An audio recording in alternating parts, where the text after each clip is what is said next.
hermanos, voy a compartir con ustedes un tema. Yo había estado poniéndome un poco al día con los temas anteriores y claramente Dios me estaba inquietando en que tenemos que entrar en proceso de autoanalizar nuestras motivaciones. Quiero, para introducir este tema, comentarles una referencia que es de Charles Edward Jefferson. Este es un pastor estadounidense que en 1914 se convirtió en presidente del comité ejecutivo de la Unión de la Iglesia de la Paz.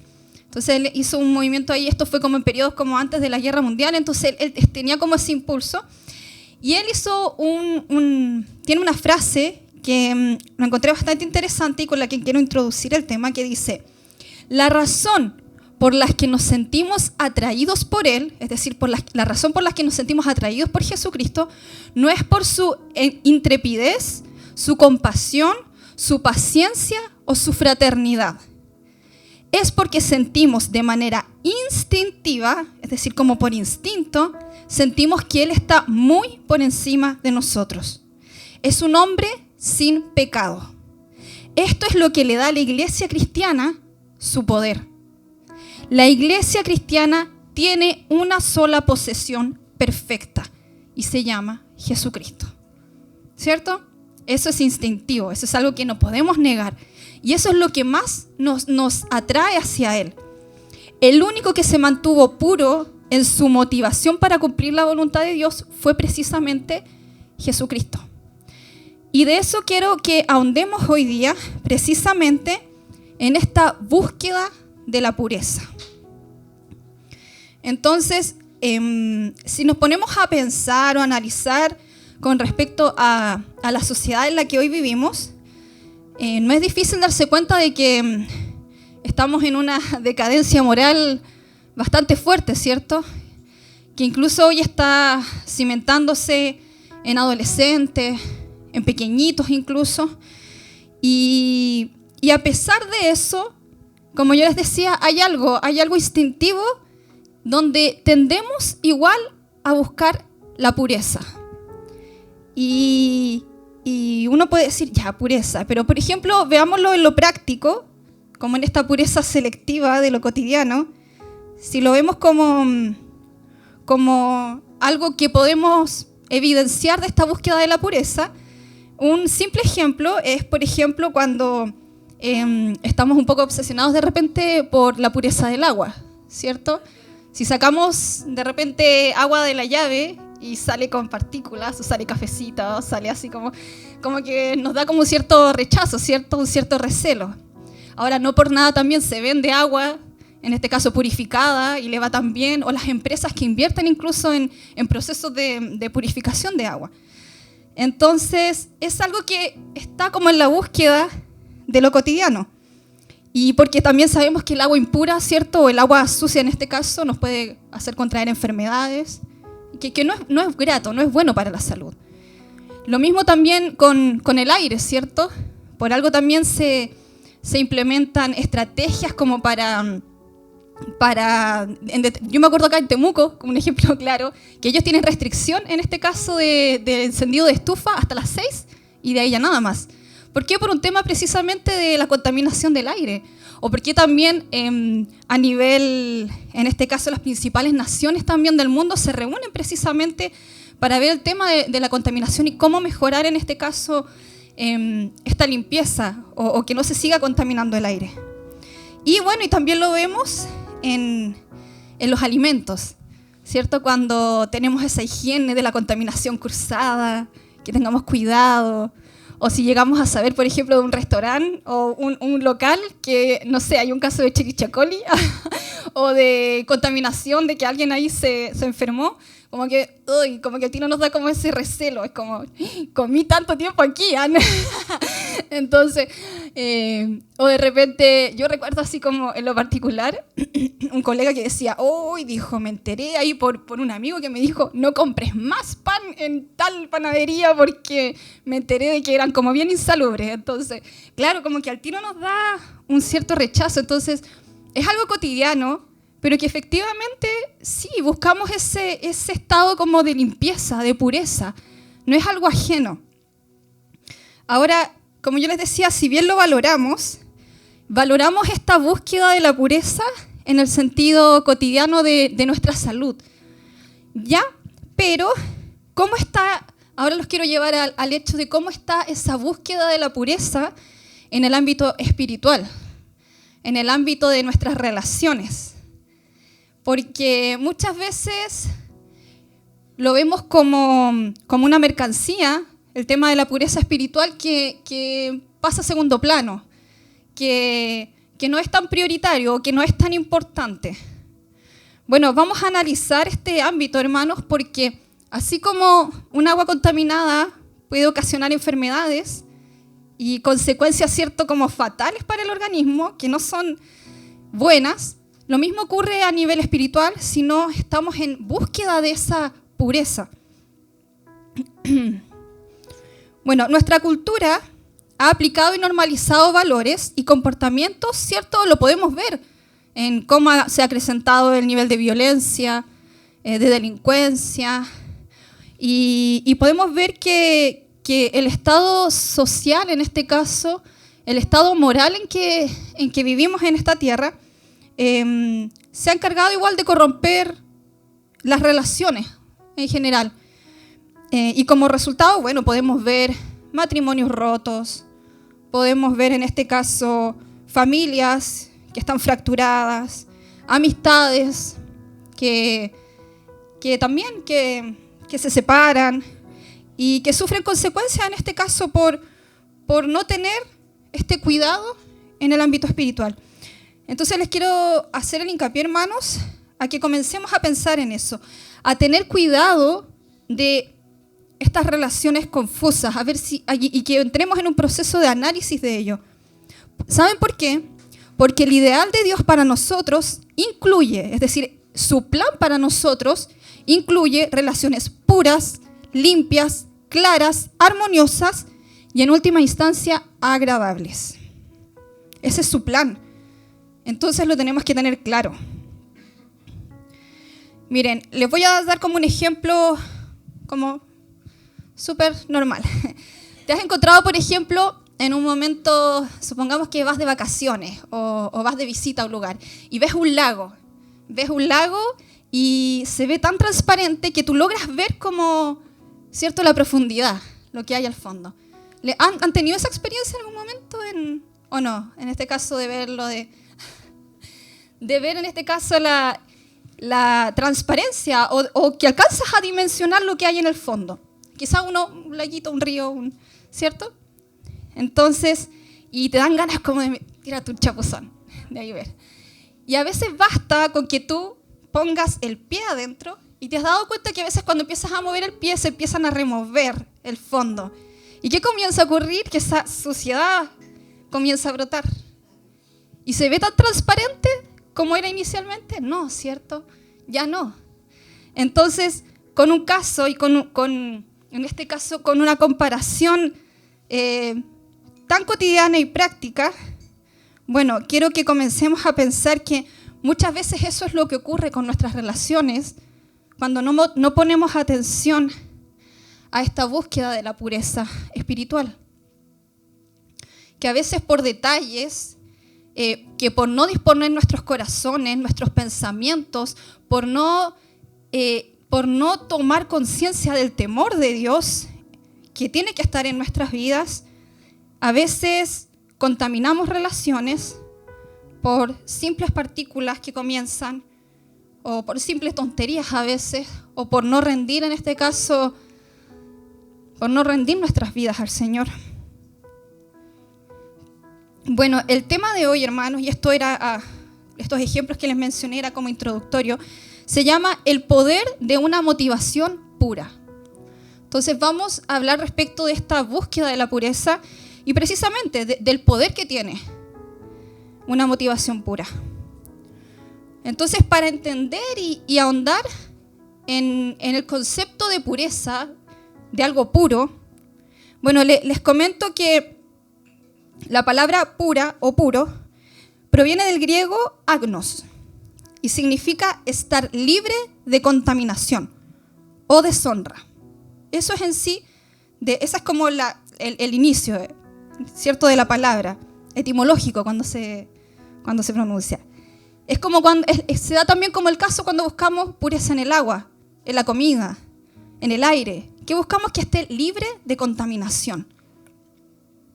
Y también, también hace referencia a que algo es de inocencia o que tiene falta de culpa moral. Bueno, la palabra en sí, agnos, que es de la que yo les mencionaba, en el ámbito griego hace alusión a algo mucho más profundo que la limpieza física.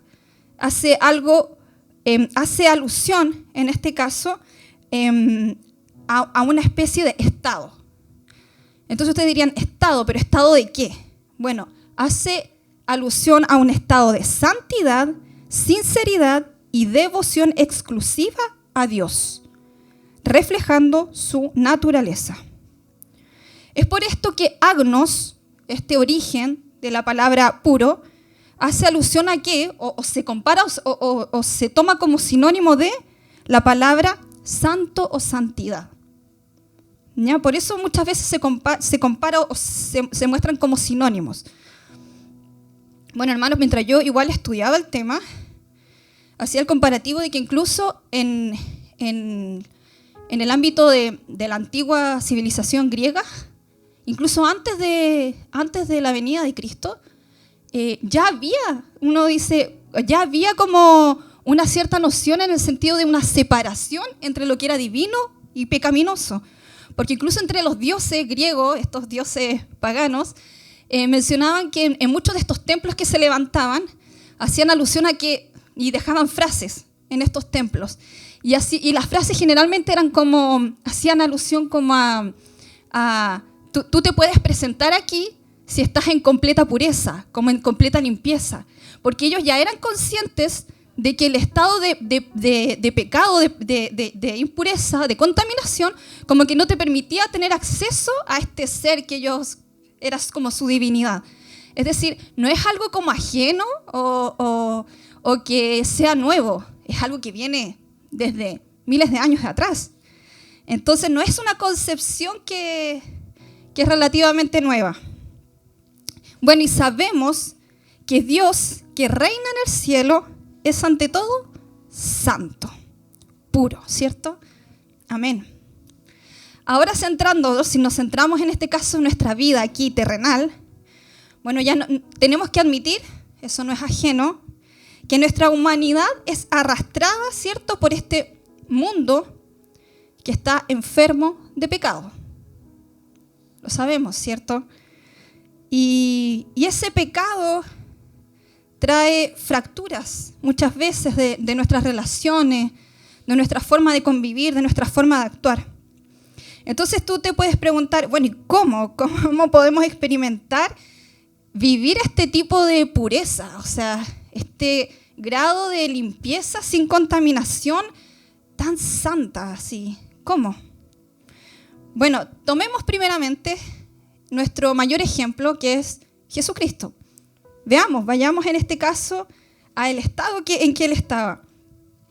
¿Por qué? Porque para que nosotros hoy, para que Él en sí sea nuestro mayor ejemplo a seguir, es porque claramente Él fue puro. Él fue santo. Y por ello tuvo que tener esas cualidades de pureza para convertirse en el sacrificio inmaculado por nuestros pecados, a fin de satisfacer la justicia, la santidad y el amor de Dios por las almas perdidas. Hermanos, si vamos a 1 de Pedro 2:24, allí dice, Él mismo llevó nuestros pecados en su cuerpo sobre el madero, para que nosotros, estando muertos a los pecados, vivamos a la justicia, y por sus heridas fuisteis sanados. Quiero hacer hincapié en este versículo porque precisamente, si bien sabemos que este mundo nos lleva y nos arrastra a cualidades en sí llenas de pecado, el hecho de reconocer a Cristo como el puente y como nuestro Salvador, como dice aquí su palabra, y reconociendo que Él llevó nuestros pecados, dice que ¿para qué? Para que vivamos, para que vivamos también conforme a su justicia y también para que a través de eso tengamos también sanidad. Entonces es clave sobre todo en este mundo tan contaminado y que por lo mismo solo se encarga de enfermarnos. A través de él podemos ser sanos, salvos también. En Hebreos 10:10 dice: en esa virtud somos santificados mediante la ofrenda del cuerpo de Jesucristo, hecha una vez para siempre. Y también en Hebreos 10:14 dice: porque con una sola ofrenda hizo perfectos para siempre a los santificados. Es decir, a través de ese sacrificio, nosotros podemos hoy tener acceso a esa santidad y a esa pureza de las que yo les comento. Es decir, somos puros, santos, justos delante de Dios y somos sanados. ¡Wow! Qué impresionante, ¿no? Qué impresionante al profundizar en el sacrificio de Jesucristo. Y basta con el hecho, como ya estamos aquí, con el hecho de que reconozcamos que somos pecadores, que Jesucristo se vino a dar por nosotros y vino a hacer ese puente y a darnos salvación. Pero no basta solo con reconocerlo, sino que ya sabemos que tenemos que vivir ahora conforme a su voluntad, conforme a su palabra, conforme a sus principios, conforme a su justicia. Bueno, para aquellos que hemos sido transformados por el Evangelio, la realidad entonces de una vida pura delante de Dios, lo dice su palabra, es posible. La realidad de un Dios puro, santo, que pueda ser manifestado en nuestra vida, es una realidad y es una promesa. En 1 Corintios 1:30 dice, y nos asegura, hermanos, dice: mas por Él, quiero decir, estáis vosotros en Cristo Jesús, el cual nos ha sido hecho por Dios sabiduría, justificación, santificación y redención. O sea, aquí está clarito, son promesas y como sus hijos es una realidad.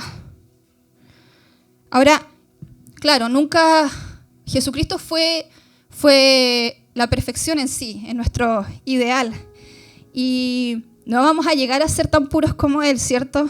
Porque vivimos en este mundo y por nuestra carne, sobre todo. Pero la esperanza lo que sí tenemos, hermanos, y es a lo que nos tenemos que aferrar, es en esa esperanza de que a pesar de estar en esta sociedad tan corrupta, tan desenfocada de los principios de Dios, bueno, nuestra esperanza ¿en qué se basa? En que tenemos la posibilidad de vivir una vida distintiva.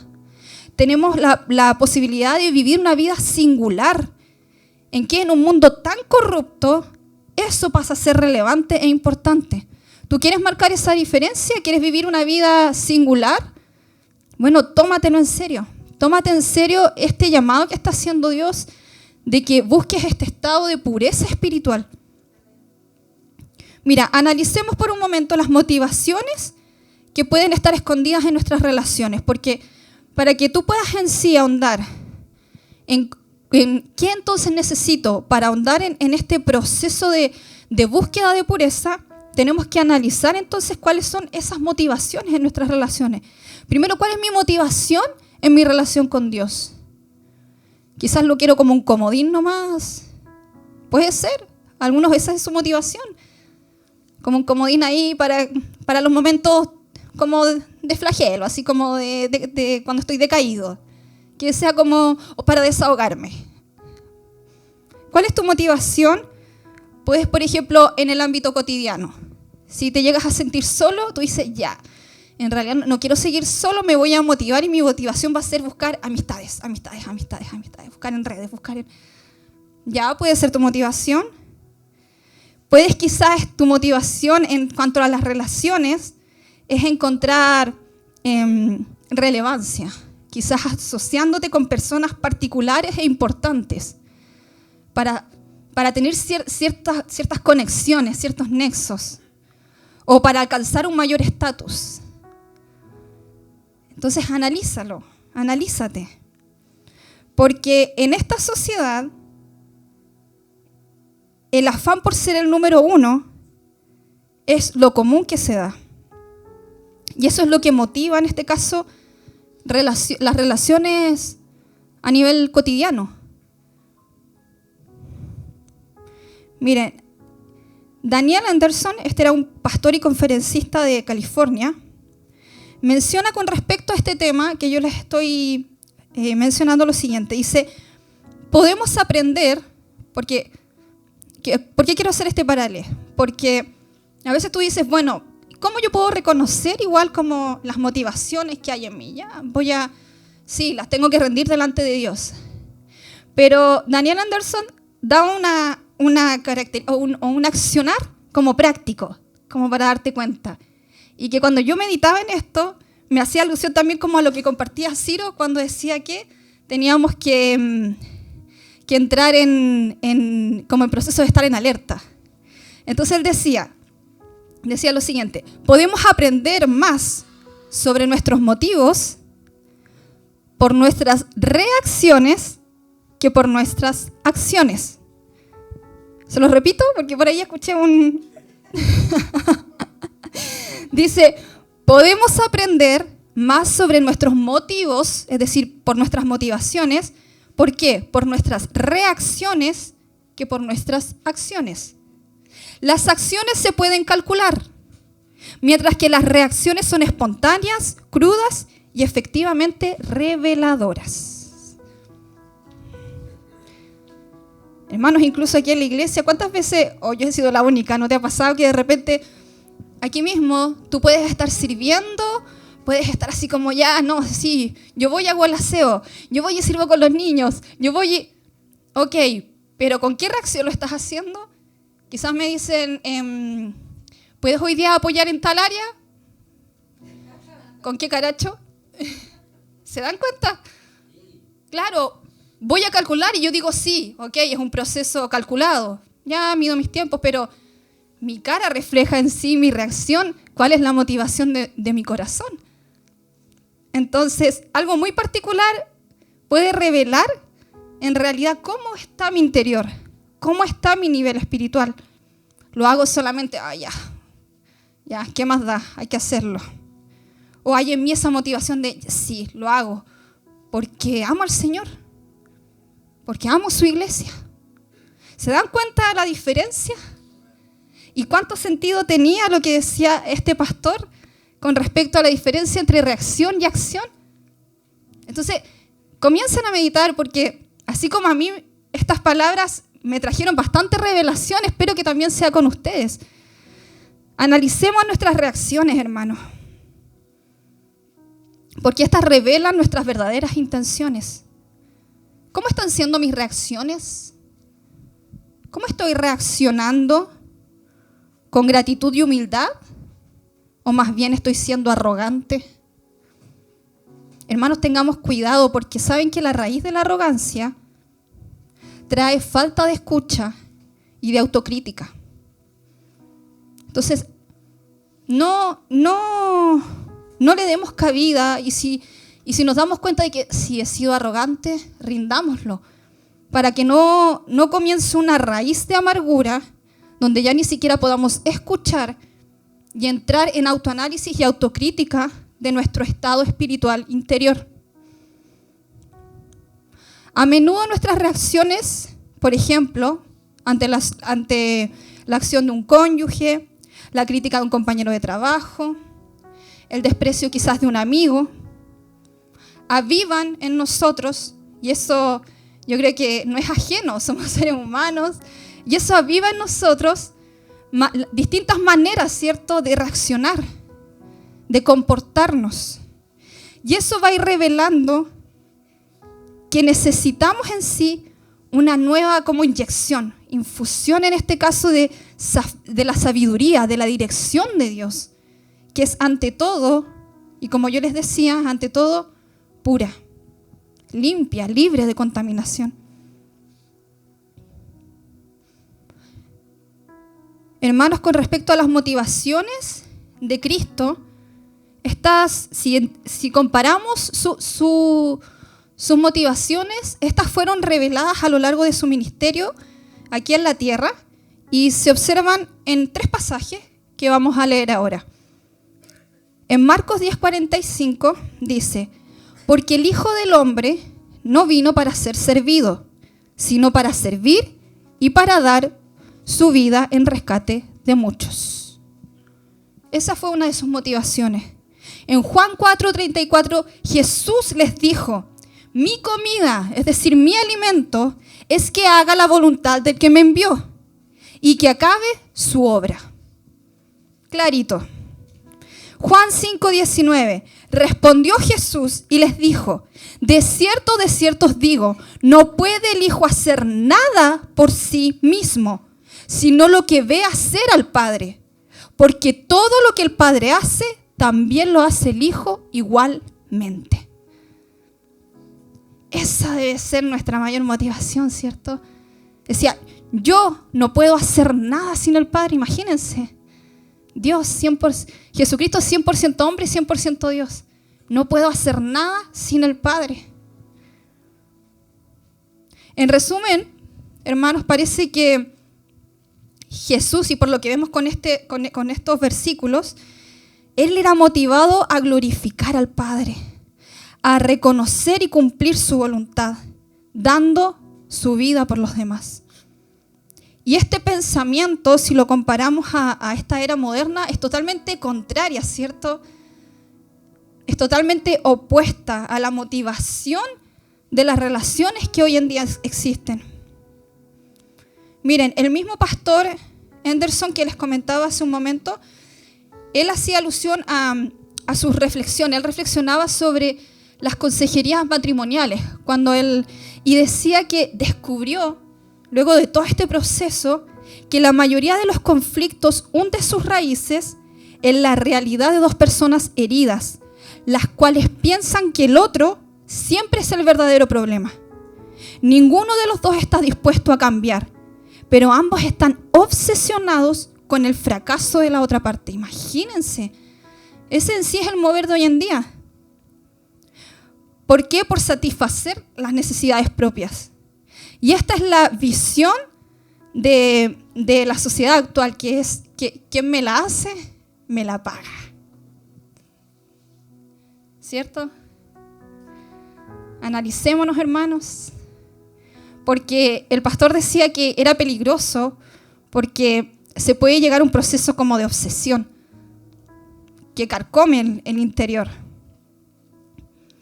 Entonces, hermanos, los quiero motivar en este día a que no nos cansemos, hermanos, de pedir la dirección, no nos cansemos de pedir sabiduría pura de Dios. ¿Para qué? Para traer transformación a nuestro interior, a nuestras relaciones con nuestra familia, a los matrimonios, a las familias, a las amistades y a las iglesias también. A veces ya las iglesias hay iglesias fracturadas, llenas de conflictos. Tenemos una responsabilidad como hijos de Dios de búsqueda constante del reino. Así que, hermanos, los motivo a que, así como Dios nos está amonestando, a que estemos en alerta, a que estemos siempre pensando qué puede estar en realidad impidiendo que Dios viva en plenitud en nosotros.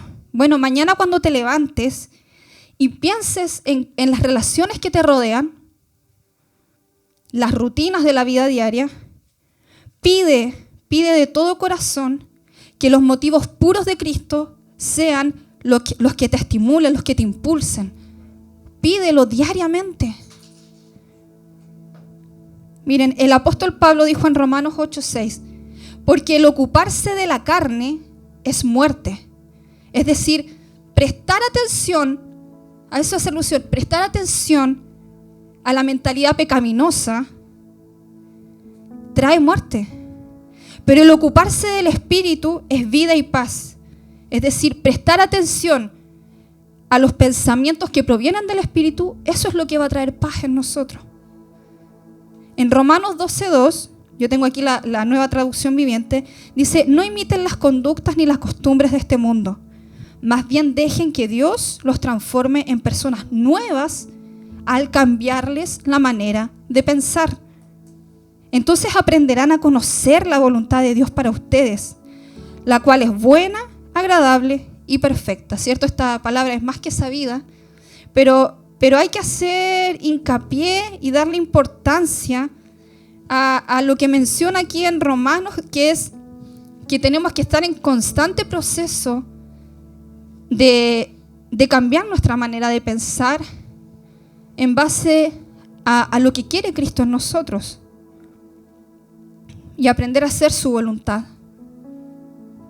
Hermanos, como seguidores de Cristo, debemos diariamente aprender a rendirnos de modo consciente a la mente de Cristo. Diariamente tenemos que ser conscientes de esta rendición, de rendirnos nuestra mente, rendir nuestro ser a la mente de Jesucristo, a la mente de Cristo. Es como, yo hacía el comparativo igual cuando buscaba esta palabra, como cuando, por ejemplo, a un computador le entra un virus, ¿cierto? Y va a un técnico en este caso, y entra en un proceso de limpieza, ¿cierto? Donde muchas veces tienen que, prácticamente igual se pierde información en ese proceso, porque hay información que ya está tan contaminada que hay que como sacarla de raíz. Eso mismo tenemos que hacer nosotros diariamente. Diariamente. Entrar en este escáner de rendición a Cristo para que Él vaya detectando qué cadenas, qué virus, qué bichos, qué contaminación tenemos que ir despojando.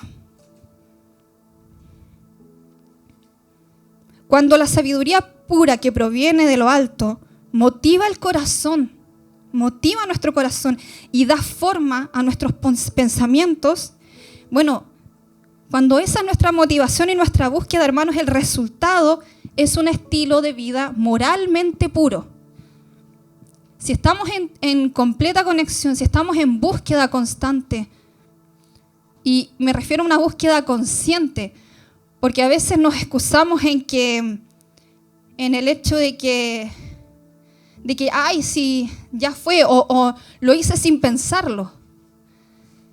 Fue nomás. Entré en pecado y ya fue. Es por esto que Dios nos dice que tenemos que entrar en un proceso de rendición consciente, porque vivimos en este mundo, porque no tenemos que olvidar que somos arrastrados por Él.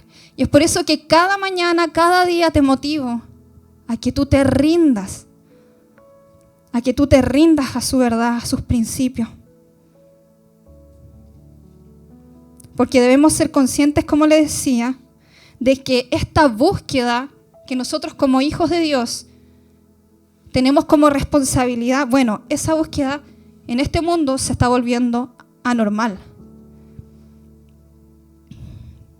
Vivimos en una cultura, hermanos, donde es gracioso, ¿cierto?, ser grosero con el resto.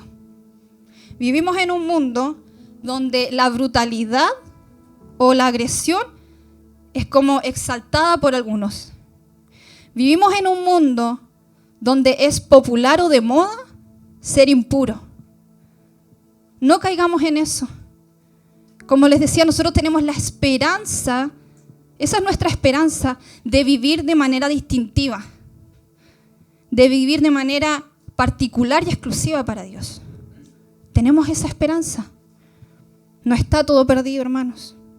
Recordemos el claro llamado del Nuevo Testamento. Quiero que vayamos a Primera de Tesalonicenses para ya comenzar como a concluir el tema de hoy. En Primera de Tesalonicenses 4, del 3 al 8, yo tengo la Nueva Traducción Viviente, dice: la voluntad de Dios es que sean santos.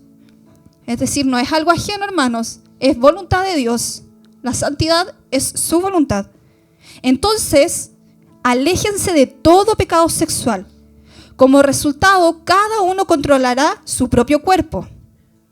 Cada uno controlará su propio cuerpo y vivirá en santidad y honor, no en pasiones sensuales como viven los paganos, que no conocen a Dios ni sus caminos. Nunca hagan daño ni engañen a otro creyente en este asunto, teniendo relaciones sexuales con su esposa. Luego dice, porque el Señor toma venganza de todos esos pecados, como ya les hemos advertido solemnemente. Dice en el versículo 7, Dios, que quiero que le hagan bastante hincapié, nos ha llamado a vivir vidas santas. Es un llamado, es un mandato, no impuras. Por lo tanto, todo el que se niega a vivir de acuerdo con estas reglas no desobedece enseñanzas humanas, sino que rechaza a Dios, quien les da el Espíritu Santo. Amén. Amén. Es una verdad, hermanos. Es un mandato.